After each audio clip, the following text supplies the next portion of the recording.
Hi hello friends, ಎಲ್ಲರಿಗೂ ನಮಸ್ಕಾರ. ಇದು ಸಣಬದಕೊಪ್ಪಲು 69ನೇ ವರ್ಷದ ಶಿವರಾತ್ರಿ ಹಬ್ಬನ ಆಚರಣೆ ಮಾಡ್ತಾ ಇದ್ದಾರೆ. ಇಲ್ಲಿ ತುಂಬ ಗ್ರ್ಯಾಂಡಾಗಿ ಶಿವರಾತ್ರಿ ನಡೆಯುತ್ತೆ. ನೈಟ್ ಟೈಮು ನಿಮ್ಮ ನೋಡಿದ ಹಾಗೆ ನನ್ನ ಚಾನಲಲ್ಲಿ 2 ವರ್ಷದಿಂದ ಶಿವರಾತ್ರಿ ಹಬ್ಬ ಗ್ರ್ಯಾಂಡಾಗಿ ಆಗೋದನ್ನ ನಾನು ವೀಡಿಯೋನ ಹಾಕ್ತಾ ಇದ್ದೀನಿ. ಇದು ಬಂದು 3ನೇ ವರ್ಷ. 2 ವರ್ಷದ್ದು ನಾನು ಡಿಸ್ಕ್ರಿಪ್ಷನಲ್ಲಿ ಲಿಂಕ್ ಹಾಕಿರ್ತೀನಿ. ಇಂದಿನ ದಿನ ಹೇಗೆ ಮಾಡ್ತಾರೆ, ಅವತ್ತಿನ ದಿನ ಹೇಗೆ ಮಾಡ್ತಾರೆ, ಎಷ್ಟು ಜನ ಸೇರಿರ್ತಾರೆ ಅಂತ. ಹಾಗೆ ದೇವ್ರನ್ನ ಹೊರೋದಕ್ಕೂ ಸಹ ಬಿದ್ರನ್ನ ತಂದು, ಹಸಿ ಇರತ್ತಲ್ವ ಅದನ್ನೆಲ್ಲ ಚೆನ್ನಾಗಿ ಸುಟ್ಟು ಡೊಂಕ ಇರುತ್ತೆ ಅಂದ್ಬಿಟ್ಟು ಎಷ್ಟು ಭಾರದ ಕಲ್ಲುಗಳೆಲ್ಲನೂ ಮೇಲ್ಗಡೆ ಹಾಕಿದ್ದಾರೆ ಅಂತ ನೋಡಬಹುದು. ಇದೆಲ್ಲ ಉತ್ಸವ ಮೂರ್ತಿನ ಹೊರೋದಕ್ಕೆ ಅಷ್ಟು ಗಟ್ಟಿಯಾಗಿರುತ್ತೆ. ಆಮೇಲೆ ಹಾರಗಳು ಒಂದು 250-300 ಹಾರಗಳಿರುತ್ತೆ. ತುಂಬ ಭಾರದ್ದು ತೋಮಾಲೆಯ ಹಾರ ಎಲ್ಲ ಅದನ್ನೆಲ್ಲ ಹೊರಬೇಕಲ್ವ. ಆದ್ದರಿಂದ ಮೇನ್ ಪಿಲ್ಲರ್ ಗಟ್ಟಿಯಾಗಿರಬೇಕು ಅಂತ ಅಂದ್ಬಿಟ್ಟು ಬಿದಿರನ್ನ ಒಂದು 5 ದಿನದ ಹಿಂದೆನೇ ಈ ಥರ ತಗೊಬಂದಿದ್ದಾರೆ. ಎಲ್ಲ ಸುಟ್ಟು ಅದನ್ನೆಲ್ಲ ತಯಾರಿ ಮಾಡ್ಕೋತಾ ಇದ್ದಾರೆ. ಹಾಗೆ ಟೈಮ್ ನೋಡೋಷ್ಟರಲ್ಲಿ ಮಧ್ಯಾಹ್ನ ಆಗೇ ಬಿಡ್ತು. ಅಡುಗೆ ಎಲ್ಲ ಅತ್ತೆ ಎಲ್ಲ ಮಾಡ್ತಾಯಿದ್ರು. ಹಾಗೆ ಸ್ವೀಟ್ ಏನಾದರೂ ಮಾಡೋಣ ಅಂತ ಅಂದ್ಬಿಟ್ಟು ತಂಬಿಟ್ಟನ್ನು ಸಹ ಮಾಡಿದ್ರು. ಇದು ಹೆಲ್ತಿ ಫುಡ್ ಅಂತಲೇ ಹೇಳ್ಬಹುದು. ತುಂಬ ಸಖತ್ತಾಗಿರುತ್ತೆ. ಮಾರಿ ಹಬ್ಬಗಳಲ್ಲಿ ಮಾಡ್ತಾರಲ್ಲ ಅದು. ಸೊ ಇದು ಬೇಕು ಅಂತ ಅಂದರೆ ರೆಸಿಪಿ ಹೇಳಿ ನಾನು ತಿಳಿಸ್ತೀನಿ. ಅದೇ ರೀತಿ ಕಂಟಿನ್ಯೂ ಆಯಿತು. ಇದು ಬಂದು ತಂಬಿಟ್ಟು. ಸೊ ಉಂಡೆ ಅನ್ನೋದು ಏನವ ಅದ ತಂಬಿಟ್ರೆ ಏನೋ ಉಂಡೆ ಅಂತಾರಲ್ಲ ಅದು ಅದನ್ನೇ ನಾನು ಕೇಳಿಸಿದ ವಯಸ್ಸಲ್ಲಿ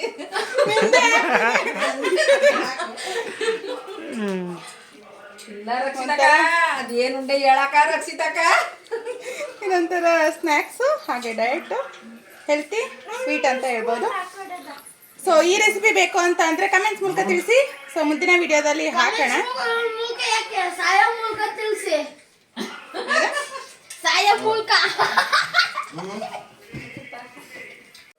ಇದು ಬಂದು ರಸಗುಲ್ಲ ಒಡೆದೋಗಿರೋ ಹಾಲಲ್ಲಿ ಮಾಡ್ತಿರೋದು.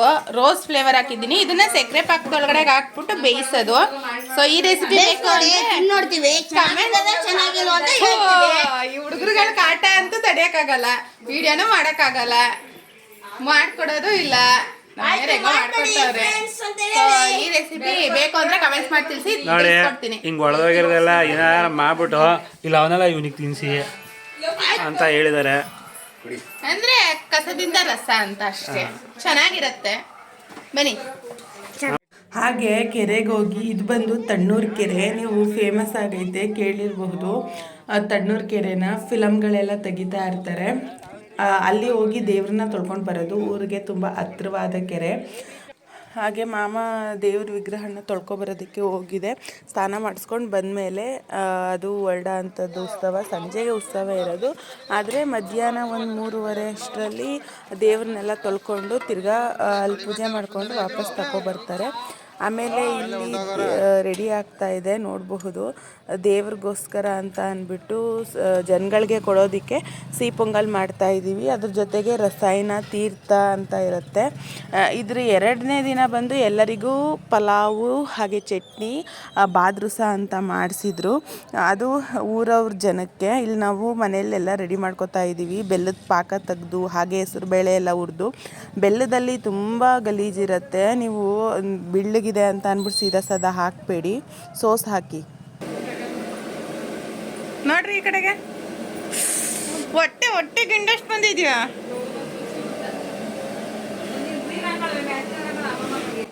ಹಾಗೆ ನೀವು ಇಲ್ಲಿ ನೋಡಬಹುದು, ಗುಣತಿಗೂ ಸಹ ನಾನು ರೆಡಿ ಮಾಡ್ತಾ ಇದ್ದೀನಿ. ಈ ಥರ ಬ್ರೈಡ್ ಹೇರ್ ಸ್ಟೈಲ್ ಹಾಕಿದ್ದೀನಿ. ಇದ್ರ ಜೊತೆಗೆ ಫೇಸ್ನು ಸಹ ರೆಡಿ ಮಾಡಿ ಅವಳಿಗೆ ಸಿಂಪಲ್ ಆಗಿರೋ ಒಂದು ಗ್ರೌಂಡ್ ಫ್ರಾಕ್ ಥರ ನಾನು ಹಾಕಿ ಅವಳನ್ನ ರೆಡಿ ಮಾಡಿದೆ. ತುಂಬ ಚೆನ್ನಾಗಿ ಕಾಣಿಸ್ತಾ ಇದ್ಲು. ಸೊ ನೋಡಬಹುದು ನೀವು, ಹೆಣ್ಮಕ್ಳು ಅಂತ ಅಂದರೆ ಹಬ್ಬಗಳಲ್ಲಿ ರೆಡಿ ಆಗೋದೇ ಒಂದು ಖುಷಿ ಅಲ್ವಾ. ಅದೇ ರೀತಿ ಇಲ್ಲಿ ಸಿಹಿ ಪೊಂಗಲ್ಲು ಸಹ ರೆಡಿ ಆಯಿತು. ಇದು ಬಂದು ನನಗೂ ಗೊತ್ತಿಲ್ಲ ಎಷ್ಟಿದೆ ಅಂತ. ಈ ಜನಗಳಿಗೆಲ್ಲ ಪ್ರಸಾದ ಕೊಡೋದಕ್ಕೆ, ಪೂಜೆ ಮಾಡ್ಸೋಕ್ಕೆ ಎಲ್ಲರೂ ಬರ್ತಾರಲ್ವ ಅವ್ರಿಗೆ ಅಂತ ಅಂದ್ಬಿಟ್ಟು. ನೋಡೋದಕ್ಕೆ ತುಂಬ ಲುಕ್ಕಾಗಿತ್ತು. ಸೊ ಇದನ್ನು ಸಹ ರೆಡಿ ಆಯಿತು. ಇದು ಬಂದು ನಾವು 4 ಗಂಟೆ ಅಷ್ಟರಲ್ಲೆಲ್ಲ ಮಾಡಿದ್ವಿ. ಹಾಗೆ ದಿವ್ಯತ್ಗೆಗೂ ಸಹ ನಾನು ರೆಡಿ ಮಾಡಿದ್ದೀನಿ. ಇವ್ರಿಗೂ ಸ್ವಲ್ಪ ಬ್ರೈಡ್ ಹೇರ್ ಸ್ಟೈಲ್ ಹಾಕಿ ಸ್ಯಾರಿ ಎಲ್ಲ ಉಡಿಸಿದ್ದೀನಿ. ಯಾಕಂದರೆ ನಾನು ಬ್ಯೂಟಿಷಿಯನ್ ಕಲ್ತಿದ್ದೇನಲ್ವ, ಸ್ವಲ್ಪ ಟ್ರೈ ಮಾಡೋಣ ಅಂದ್ಬಿಟ್ಟು ಡಿಫ್ರೆಂಟಾಗಿ ಅವ್ರಿಗೂ ಸಹ ರೆಡಿ ಮಾಡಿ ಹೇರ್ ಸ್ಟೈಲ್ ಎಲ್ಲ ಹಾಕಿದ್ದೀನಿ. ಅದಾದಮೇಲೆ ಸರಿ ಅಂದ್ಬಿಟ್ಟು ದೇವಸ್ಥಾನಕ್ಕೆ ಹೋದ್ವಿ.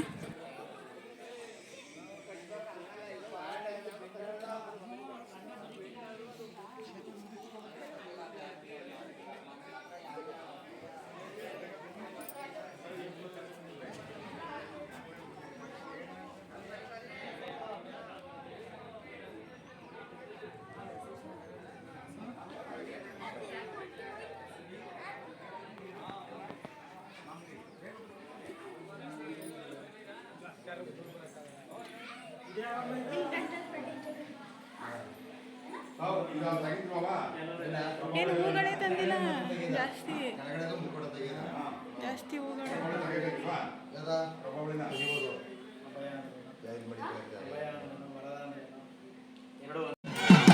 ಅಣ್ಣ ಅಣ್ಣ ಹೋಗಿ ಹೋಗಿ ಅಂದೆ.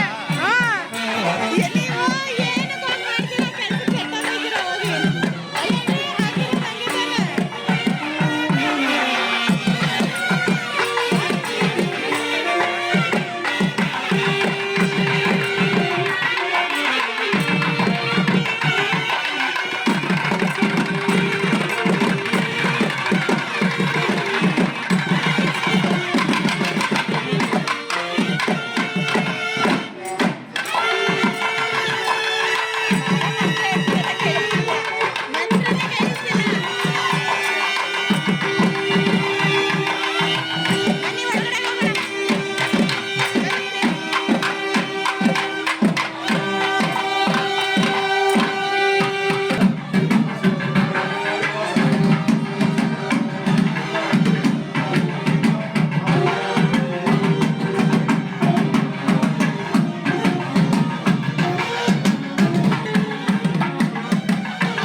ಗಂಟೆ ಅಷ್ಟರಲ್ಲಿ ದೇವ್ರಿಗೂ ಸಹ ಅಭಿಷೇಕ ಆಯಿತು. ಅಲಂಕಾರ ಮಾಡೋದಕ್ಕೆ ಅಂತ ಒಳಗಡೆಗೆ ಹೋದ್ರು. ತುಂಬ ಸೌಂಡು ಬ್ಯಾಂಡ್ದು.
ದೇವಸ್ಥಾನದ ಹತ್ರ ವೀರಗಾಸೆ ಹಾಗೆ ಕುಣಿತ, ಡೊಳ್ಳು ಕುಣಿತ ಈ ರೀತಿ ತುಂಬ ಪೂಜೆಗಳಿತ್ತು. ಎಲ್ಲವನ್ನು ಮುಗಿಸಿ ಮನೆ ಹತ್ರ ಅಂದರೆ 1-2 ಮನೆ ಬಿಟ್ಟರೆ ಮನೆ ಸಿಗುತ್ತೆ, ದೇವಸ್ಥಾನ ಪಕ್ಕನೇ ಅಲ್ವಾ. ಮನೆ ಹತ್ರ ಬರೋಷ್ಟರಲ್ಲಿ 12 ಗಂಟೆ ಆಗಿತ್ತು. ಪೂಜೆ ಎಲ್ಲ ಮಾಡಿಸಿ 1-2 ಸೆಲ್ಫಿ ತಗೊಂಡು ದೇವಸ್ಥಾನದ ಹತ್ರ ಬರೋಷ್ಟರಲ್ಲಿ 1 ಗಂಟೆ ಆಯಿತು. ಸೊ ಎಷ್ಟು ಗಲೀಜಾಗಿದೆ. ಅವರು ಸಹ ಬೆಳಗ್ಗೆಗೆಲ್ಲ ನನಗೆ ಹೇಳ್ದೆ ಅಲ್ವಾ, ಪಲಾವೆಲ್ಲ ಕೊಡಬೇಕು, ಎಲ್ಲ ರೆಡಿ ಮಾಡ್ಕೊತಿದ್ದಾರೆ ಅಂತ. ನೋಡಿ 1 ಗಂಟೆ.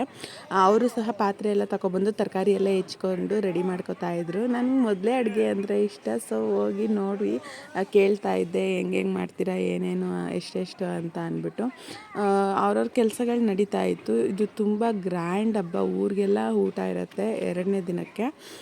ಸೊ ಒಬ್ಬೊಬ್ಬರು ಪೂಜೆಗೆ ಬದಲಾವಣೆ ಮಾಡ್ಕೊತಾ ಇದ್ರು. ಅಂದರೆ ಒಬ್ಬೊಬ್ಬರೇ ಮಾಡಿದ್ರೆ ಫುಲ್ ಕೈಕಾಲು ಮೈಯೆಲ್ಲ ನೋವು ಬರುತ್ತೆ ಅಂದ್ಬಿಟ್ಟು ಅಣ್ಣ ಆದಂಗೆ ಮಾಮ ಆದಂಗೆ ನಮ್ಮ ಮನೆಯವರು ಈ ಥರ ಒಬ್ಬರು ಎಕ್ಸ್ಚೇಂಜ್ ಮಾಡ್ಕೊತಾ ಇದ್ರು. ಫುಲ್ ಬೆಳಿಗ್ಗೆ ತನಕನೂ ಎಚ್ಚರವಾಗಿರಬೇಕು.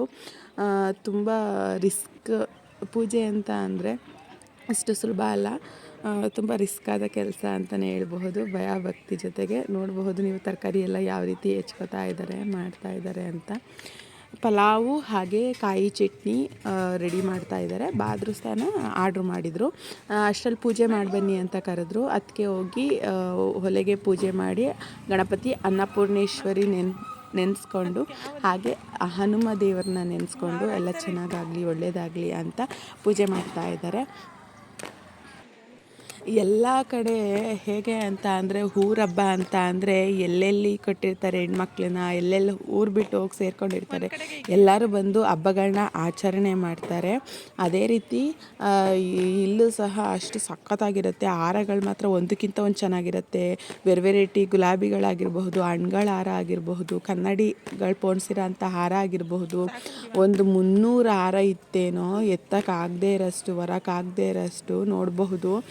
ಇದು ಒಂದು ಶಿವರಾತ್ರಿ ಹಬ್ಬದಲ್ಲಿ ಈ ಊರಲ್ಲಿ ಮಾತ್ರ ತುಂಬ ಚೆನ್ನಾಗಾಗತ್ತೆ. ಮುಂದಿನ ವರ್ಷ ನೀವು ಸಹ ಬನ್ನಿ, ಇಲ್ಲಿಗೆ ಜಾಯಿನ್ ಆಗಿ ಅಂತ ಹೇಳ್ತೀನಿ. ಯಾಕಂತ ಅಂದರೆ ಒಂದೊಂದು ಊರಲ್ಲಿ ಒಂದೊಂದು ಥರದ ಆಚರಣೆ ಹಬ್ಬಗಳಿರುತ್ತೆ, ಒಂದೊಂದು ಸ್ಪೆಷಲ್ ವಿಶೇಷತೆಗಳಿರುತ್ತೆ. ಅದರಲ್ಲಿ ಇಲ್ಲಿ ಬಂದು ನೀವು ಜಾಯಿನ್ ಆದಾಗ ನಿಮಗೆ ಖುಷಿ ಸಿಗುತ್ತೆ. ಶಿವರಾತ್ರಿಲಿ ಡಿಫ್ರೆಂಟ್ ಆಗಿರೋಂಥ ಪೂಜೆನ ನೀವು ನೋಡಬಹುದು. ಇದು ಬಂದು ಚಿನಕುರಳಿ ತಾಲೂಕು, ಪಾಂಡವಪುರ ಹೋಬಳಿ, ಸಣಬದಕೊಪ್ಪಲು ಗ್ರಾಮ. ಇಲ್ಲಿ ನಿಮಗೆ ಕೆರೆ ತಣ್ಣೂರು ಪಕ್ಕನೇ ಊರಿರೋದು. ಸೊ ನೀವಿಲ್ಲಿ ಮುಂದಿನ ವರ್ಷ ನೀವು ಸೇರಿ ಶಿವರಾತ್ರಿ ಹಬ್ಬಕ್ಕೆ ಎಂಜಾಯ್ ಮಾಡಿ ಅಂತ ಹೇಳ್ತೀನಿ. ಈ ಊರಲ್ಲಿ ಹೇಗೆ ಅಂತ ಅಂದರೆ ಶಿವರಾತ್ರಿ ಹಬ್ಬ ತುಂಬ ಗ್ರ್ಯಾಂಡ್ ಇರುತ್ತೆ. ಯುಗಾದಿ ಓಕೆ, ಮೆಟ್ಲುಗಾಯಿ ಅಂತ ಹೊಡಿತಾರೆ ಆಂಜನೇಯಂಗೆ, ಒಂದೊಂದು ಥರ ಸ್ಪೆಷಲ್ಲು. ಸೊ ಇದು ಬಂದು ಮಾರ್ಚ್ 8ನೇ ತಾರೀಕು ಶುಕ್ರವಾರ, ಶಿವರಾತ್ರಿ ಹಬ್ಬದ ದಿನ. ಈ ರೀತಿ ಇತ್ತು ನಮ್ಮ ದಿನಚರಿ. ಬೆಳಗಾನ ನಿದ್ದೆಗೆಟ್ಟು ಬೆಳಿಗ್ಗೆ ಅಷ್ಟರಲ್ಲಿ ಉತ್ಸವ ಬರೋಷ್ಟರಲ್ಲಿ ಎಲ್ಲ ರೆಡಿ ಮಾಡೋಕ್ಕೆ. ಸೊ ನಾನಂತೂ ಸಾಕಾಗಿತ್ತು ಅಂತ ಮಲ್ಕೊಬಿಟ್ಟಿದ್ದೆ, ಅದಕ್ಕೆ ಎಚ್ಚರವಾಗಿದ್ದರು. ಸೊ ಇದೇ ರೀತಿ ಶಿವರಾತ್ರಿ ಹಬ್ಬದ್ದು ಸ್ಪೆಷಲ್ 4-5 ವೀಡಿಯೋಗಳನ್ನ ಹಾಕ್ತೀನಿ. ಎಲ್ಲರೂ ಸಪೋರ್ಟ್ ಮಾಡಿ. ಅಂದರೆ ದೇವ್ರನ್ನ ಯಾವ ರೀತಿ ಬರೆಸ್ತಾರೆ, ಮೆರವಣಿಗೆ ಯಾವ ರೀತಿ ಆಗುತ್ತೆ, ಹೇಗೆ ಅಂತ. ಸೊ ಈ ವಿಡಿಯೋ ನಿಮಗೆ ಇಷ್ಟ ಆಗಿದರೆ ಒಂದು ಲೈಕ್ ಬಟನ್ನ ಒತ್ತಿ ರಕ್ಷಿತಾ ರುಚಿ ಚಾನಲ್ನ ಸಬ್ಸ್ಕ್ರೈಬ್ ಮಾಡಿ. ನಿಮಗೆ ಶಾರ್ಟ್ ವಿಡಿಯೋ ಸಹ ನೋಡಬೇಕು ಅಂತ ಅಂದರೆ ಇನ್ಸ್ಟಾಗ್ರಾಮಲ್ಲಿ ರಕ್ಷಿತಾ ಗಿರೀಶ್ 42 ಅನ್ನೋದನ್ನ ಸರ್ಚ್ ಮಾಡಿದ್ರೆ ನಿಮಗೆ ಇನ್ಸ್ಟಾಗ್ರಾಮ್ ID ಸಿಗತ್ತೆ. ಎಲ್ಲರೂ ಸಪೋರ್ಟ್ ಮಾಡಿ. ಇದೇ ರೀತಿ ಹೆಚ್ಚಿನ ವೀಡಿಯೋಗಳನ್ನ ಮಾಡ್ತಾ ಇರ್ತೀನಿ. ನೀವು ಆದಷ್ಟು ಸಪೋರ್ಟ್ ಮಾಡಿದಷ್ಟು, ಎನ್ಕರೇಜ್ ಮಾಡಿದಷ್ಟು ನನಗೆ ವೀಡಿಯೋಗಳನ್ನ ಹೊಸ ರೀತಿ ಮಾಡಬೇಕು ಅಂತ ಒಂದು ಎನ್ಕರೇಜ್ ಆಗುತ್ತೆ. Thank you. ಮುಂದಿನ ವೀಡಿಯೋದಲ್ಲಿ ಸಿಗ್ತೀನಿ. ಬಾಯ್.